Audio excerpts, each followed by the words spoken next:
दोस्तों आज हम जानने वाले हैं दुनिया के एक ऐसे लानती शख्स के बारे में जिस पर अल्लाह की लानत है, तमाम फरिश्तों की लानत है, तमाम मखलूकात की लानत है।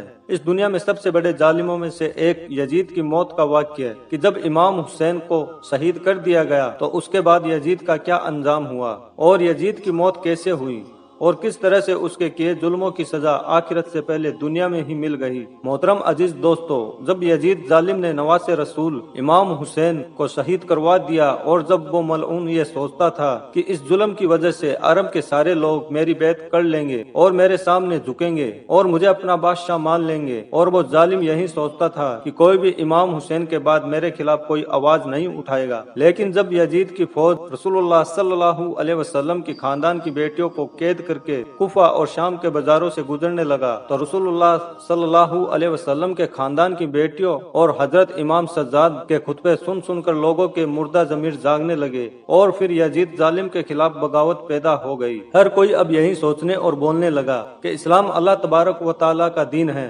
मोहम्मद मुस्तफ़ा सल्लल्लाहु अलैहि वसल्लम अल्लाह के रसूल है, और यह खानदान जिस पर यजीद बदबख्त ने जुल्म किया है यह खानदान अल्लाह ताला का सबसे महबूब खानदान है, और जिसने इस खानदान के साथ जुल्म किया उसको बादशाह कहना सबसे बुरा काम है। और फिर इसी तरह से मदीने वालों ने यजीद की बैत करने से पूरी तरह इनकार कर दिया। उसके बाद यजीद जालिम ने एक और शर्मनाक काम किया, उसने मदीना शरीफ पर हमला कर दिया। मोहतरम अजीज दोस्तों, तारिक ने लिखा कि 3 दिन तक यजीद जालिम की फौज ने मस्जिद नबवी में अपने घोड़ों को बांधकर अल्लाह ताला के घर की बेहुरमती करते रहे, और कुछ वक्त बाद मक्का शरीफ से भी यजीद के खिलाफ बगावत बढ़ने लगी। उसके बाद उस जालिम शख्स ने खाना काबा को भी नहीं छोड़ा, उसने खाना काबा पर भी हमला कर दिया और खाना काबा को आग लगा दी। मोहतरम अजीज दोस्तों, तारीख में इस वाक्य को वाक्य हीरा के नाम से आज भी याद किया जाता है। हर कोई यजीद बदबख्त से नफरत करने लगा, लेकिन यह जालिम यजीद जिसको भी अपने खिलाफ देखता तो उसका सर कलम करवा देता था। लेकिन अल्लाह ताला की अदालत में इंसाफ होता है,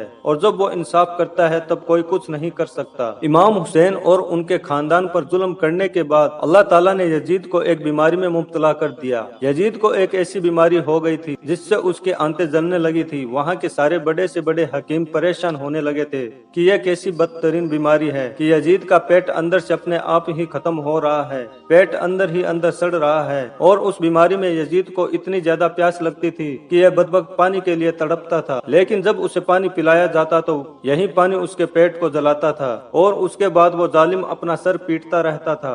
और उसके महल के लोग यजीद की यह हालत देखकर कहते थे कि यह अजाब इस जालिम पर इमाम हुसैन और उनके पूरे खानदान पर पानी बंद करने की वजह से ही आया है। उसकी यह हालत देखकर महल के लोग कहते थे कि क्या फायदा ऐसी बादशाही हासिल करके जो एक बूंद पानी को भी तरसता है। एक दिन यजीद ने अपनी इस बीमारी की हालत में अपने बेटे माविया को बुलाया और अपने बेटे माविया से कहने लगा, बेटा यह बीमारी मेरी जान लेकर ही छोड़ेगी। ए मेरे बेटे, मेरे बाद तुमको ही बादशाह बनना है, तुम ही इस तख्त के मालिक बनोगे। जिसके बाद यजीद के बेटे ने अपनी नजरों को उठाकर कहा, इस तख्त पर तो इमाम हुसैन का खून लगा है, क्या तुम ये चाहते हो कि जैसे दुनिया तुम पर लानत कर रही है वैसे ही मुझ पर भी करे? हरगिज नहीं, नवासे रसूल के खून से आलूदा है ये तख्त, ऐसे तख्त और बादशाही पर मैं लानत करता हूँ। यजीद अब हैरत से अपनी ही औलाद को देख रहा था और यजीद के महल के लोग अब अफसोस कर रहे थे। दोस्तों आपको बता दूं, उस समय जब यजीद को यह बीमारी हुई तो यजीद के सामने बड़े से बड़े नशे की चीज लाई जाती थी ताकि यजीद पूरी तरह से नशे में रहे और उसको यह दर्द किसी भी तरह से महसूस ना हो और वो प्यास की वजह से तड़पे नहीं।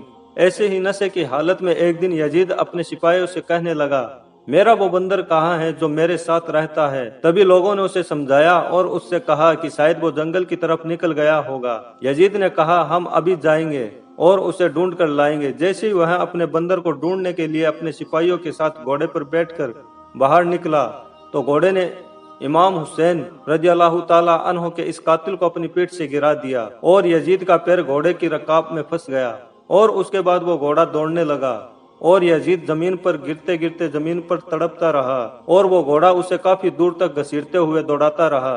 तभी अचानक उसका सर एक पत्थर से टकरा गया, लेकिन उसके बावजूद भी वो घोड़ा रुका नहीं, यहाँ तक कि यजीद मलऊन को पूरा का पूरा जिस्म जख्मी हो गया। और जब वो घोड़ा रुका तो यजीद की फौज ने देखा यजीद की मौत हो चुकी है। उसकी फौज ने यजीद की लाश को देखा तो वो फौज खुद कहने लगी, इमाम हुसैन रज़ी अल्लाह ताला अन्हो के कत्ल की यही सजा है। इस तरह से यजीद की मौत हुई, जिसे दुनिया में तो सजा मिली ही, आखिरत में भी मिलेगी। और उसके बाद जालिम यजीद को मुल्क शाम में दफन कर दिया गया। आज भी यजीद बदबख्त की कब्र मौजूद है और लोग उस कब्र को देखकर लानत करते हैं। और इसी के बारे में इमाम हुसैन रज़ी अल्लाह ताला अन्हो ने फरमाया है कि कुफर की हुकूमत तो कायम हो सकती है, लेकिन जुल्म की हुकूमत हरगिज नहीं चल सकती। मोहतरम अजीज दोस्तों, यजीद आज पूरी दुनिया के लिए सबक बन गया है कि इस जमीन पर अगर कोई भी शख्स जुल्म करेगा तो अल्लाह तबारक व ताला उसका नामो निशान इस दुनिया से खत्म कर देगा और आने वाली नस्लों के लिए उसे सबक बना देगा कि लोगों को यह मालूम हो जाए कि जुल्म करके कुछ दिन के चैनो सुकून का अंजाम क्या होगा। जिस तरह यजीद मलऊन ने सैयदना इमाम हुसैन रज़ी अल्लाह ताला अन्हो पर जुल्म किया और उस खानदान पर जुल्म किया जो अल्लाह ताला का सबसे महबूब खानदान था